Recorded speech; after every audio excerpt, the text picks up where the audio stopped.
We are in the midst of March Madness, but it's football style with Phil Savage here, the executive director of the Senior Bowl. And Phil, a lot of pro days going on right now as we lead up to the draft in April, and you hear a lot about stocks going up and stocks going down. What exactly does that mean from a pro football standpoint, from a club standpoint? Well, as the scouts go out, the numbers begin to come in, and this is when the fog of confusion is created because everybody has their own mock drafts. The media is talking about players that are moving up the draft board or players that are moving down the draft board. And in reality, no one is in meetings right now. The teams themselves have had their meetings before the combine, maybe right after the combine. The board was basically set.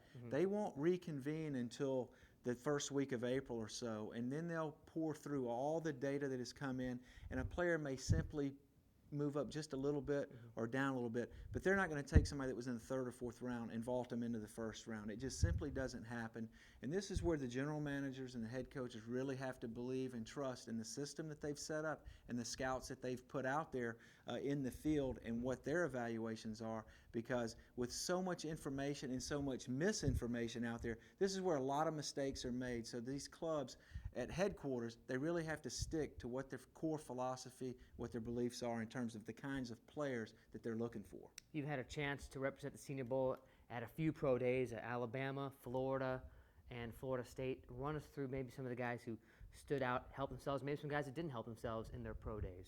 Well, I was really anxious to see Sharif Floyd at the University of Florida. Of course, he is unable to go on pro day. He'll go later this month, but he's an outstanding talent, probably going to go in the top 5, if not the top 5, in the top 10, with Star Lodulele from Utah having an outstanding workout.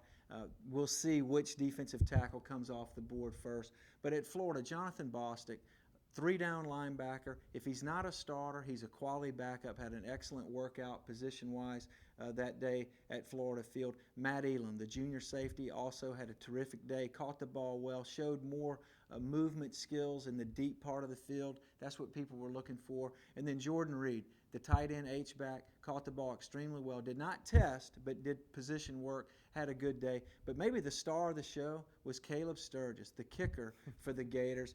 He was outstanding. He was bombing the ball, got a lot of lift, showed an explosive leg. I think he's put himself clearly in the position to be drafted now. What about Alabama? A lot of people want to see Eddie Lacy. They got to see a little bit, but not much. Yeah, Eddie Lacy is still on the shelf. He will run supposedly either on April the 4th or April the 11th, so nobody has been able to see him yet.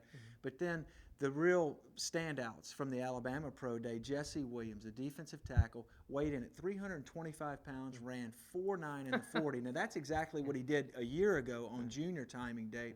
So I think with his size and speed, someone's going to take a chance on him. I don't think he'll be a first rounder, but I do think he'll go somewhere in the second round. And then Nico Johnson, also on the defensive side of the ball, he posted times in the mid 4.7 range. He moved around pretty well. He's got a great demeanor, good leadership. I think he's clearly in the middle portion of the draft, probably in the 4th to 6th rounds. And then the two offensive linemen, DJ Fluker and Chance Warmack, didn't do any retesting, but they did the position work, and they were put through the paces for a long time on the field. They both looked very good. DJ Fluker's dropped 20 pounds since the Notre Dame BCS title game. He weighed in at 334 pounds. He showed more movement ability, and of course Chance Warmack is going to be either the first or second guard. It's up for debate, he and Jonathan Cooper from Carolina, but both of those linemen had good days. And in Tallahassee, a guy who came to the Senior Bowl, E.J. Manuel, really had a pretty good week here and has continued that momentum through the combine and now his pro day. Yeah, if there's one player that maybe is the poster child of the Senior Bowl this year, was E.J. Manuel, who came into Mobile as probably a 4th to 6th round type of prospect. I think his momentum has definitely built. In other words, he succeeded at the Senior Bowl, he had a good combine, and he had a very positive pro day the other day. I think that he's moved himself into the discussion probably in the second round, no later than the third. And then other players at Florida State that really did a good job for the Seminoles, defensive line-wise, Bjorn Warner, the defensive end / outside backer. He probably fits best as a 4-3 D end. He did move around well, caught the ball well. He's going to go in the first round. I'm not sure it's top 10, but I think he'll go in the first round. And then Vince Williams is a player a little bit under the radar, not well known nationally, but he came to the Senior Bowl late, probably as an undrafted free agent. I think he's gotten himself into a position to be drafted in the 6th or 7th round. Had a very impressive workout in Tallahassee the other day. Caught the ball well, moved well, and he got a great enthusiasm for the game. And then Xavier Rhodes, the junior corner, probably a player that goes in the first round, looks the part, size, speed type prospect.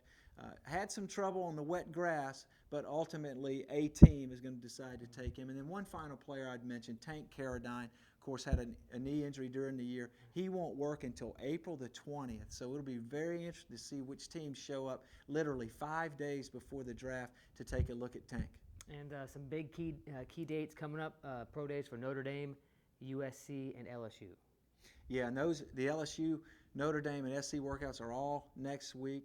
We'll be at LSU and give a good report on all the juniors that they have that have entered the draft. And pretty much all the juniors, I think, entered, right? Yeah, that's right. And I should mention, too, Florida State, before we leave them, Dustin Hopkins. Yeah. You know, maybe the 2 best kickers in the country, both from the state of Florida. Dustin Hopkins made a 58-yarder to close out his workout. I think both he and Caleb Sturgis from Florida will be drafted. But, yeah, going forward, these pro days are winding down now, maybe another week to 10 days of those, and then just a couple of guys in the month of April that have been injured or couldn't work. But at the end of the day, all these players are really trying to do is drive the teams to go back and take another look. Let's make sure that this is exactly the evaluation we have on this player.